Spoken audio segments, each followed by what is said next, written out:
नमस्कार। आज हम एक बहुत ही खूबसूरत और दिल को छू लेने वाली कहानी पर बात करने वाले हैं। एक ऐसी दास्तां जो इंसानी जज्बातों, अचानक होने वाली मुलाकातों और एक अनपेक्षित सुकून के इर्द गिर्द घूमती है। जरा आंखें बंद करके सोचिए, मसूरी की एक सर्द रात और हड्डियों को कंपा देने वाली ठंड। इसी जमा देने वाले मौसम में पनपती है एक गर्माहट भरी कहानी। तो चलिए बिना किसी देरी के इस दिलचस्प कहानी के सफर पर चलते हैं। कहानी की शुरुआत होती है इसी बर्फीली रात से, जहां हमारा मुख्य किरदार श्रीनिवास अपने काम के सिलसिले में दिल्ली से मसूरी आया हुआ है। अच्छी बात यह थी कि ऑफिस का काम कल ही निपट गया था और अब वो एक गहरी पेशेवर राहत महसूस कर रहा है। मतलब बॉस निश्चित ही खुश हो जाएंगे और श्रीनिवास खुद को काफी हल्का और सुकून में महसूस कर रहा है। लेकिन बाहर का मौसम एकदम हड्डियों को कंपा देने वाली ठंड। अब यहाँ एक बड़ा ही दिलचस्प विरोधाभास है। बाहर गेस्ट हाउस की छत पर कड़ाके की ठंड है, लेकिन अंदर श्रीनिवास एक अजीब सी ऊर्जा और सुकून से भरा हुआ है। उसकी सफलता ने उसके भीतर एक ऐसी गर्माहट पैदा कर दी है जिस पर इस सर्द मौसम का कोई असर नहीं हो रहा। खैर, ये रात सिर्फ उसकी सफलता के सुकून तक ही सीमित नहीं रहने वाली थी। इसी गेस्ट हाउस में इस सर्द रात में सिर्फ श्रीनिवास ही ऐसा नहीं था जिसकी आंखों से नींद गायब थी। यहां उसकी मुलाकात होती है मनामी से, और यहीं से कहानी में एक बहुत ही खूबसूरत मोड़ आता है। जब वो बातें करना शुरू करते हैं तो पता चलता है कि उनकी जिंदगियों में कितनी गजब की समानताएं हैं। आप खुद देखिए, श्रीनिवास एक मल्टीनेशनल कंपनी में जॉब करता है, अपने रिटायर्ड माता पिता और 2 छोटी बहनों की जिम्मेदारी उठाता है और दिल्ली के INA में रहता है। दूसरी तरफ मनामी है जो अभी जॉब ढूंढ रही है। पापा रहे नहीं तो अपनी विधवा माँ और 2 छोटी बहनों का भार उसके कंधों पर है, और वो दिल्ली के ही सरोजिनी नगर में रहती है।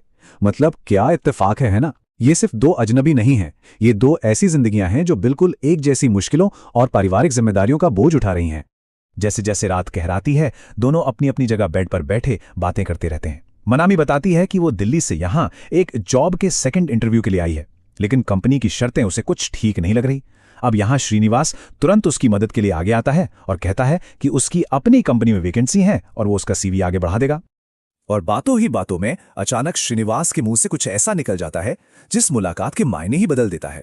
वो कहता है, शायद वक्त ने हमें मिलाया इसलिए हो कि मैं तुम्हारे काम आ सकूं। ये सुनते ही मनामी एक नजर उसकी तरफ देखती है और फिर मुस्कुराकर अपनी निगाहें झुका लेती है। ये जो पल था ना, इसने इस मुलाकात को सिर्फ एक इत्तेफाक से निकालकर एक खूबसूरत नियति में बदल दिया। इस बिंदु पर कमरे का माहौल पूरी तरह बदल चुका था। श्रीनिवास का मन तो हुआ कि ठंड से कांपती मनामी के हाथों को अपने हाथों में ले ले, लेकिन कहीं वो कुछ गलत न समझ ले, ये सोचकर वो रुक गया और फिर वो चुपचाप कमरे से बाहर चला गया। अब जरा इस पूरी रात के टाइमलाइन को देखिए कि कैसे चीजें आगे बढ़ीं। रात 9 बजे उनकी वो कैजुअल बातचीत शुरू हुई थी। फिर रात करीब 11:30 बजे श्रीनिवास बाहर से वापस आता है मनामी के लिए गरम कड़क कॉफी लेकर। 11:35 पर जैसे ही वो कॉफी का मग बढ़ाता है, दोनों के हाथों का पहला हल्का सा स्पर्श होता है और वो एक पल पूरे शरीर में एक सिहरन सी दौड़ा देता है। और फिर रात 12 बजे के करीब मौन स्वीकृति के साथ दोनों एक दूसरे की आगोश में समा जाते हैं।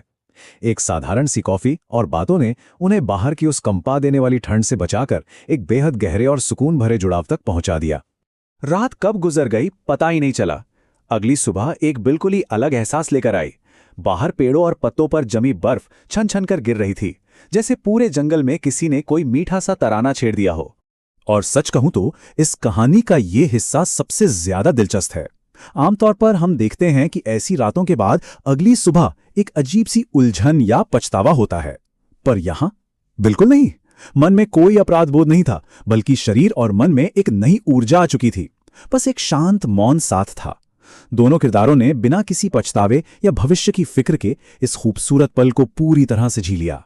बिना कुछ और जानने की चाह रखे वे बस एक शांत सुकून के साथ फिर से एक दूसरे के साथ चल दिए।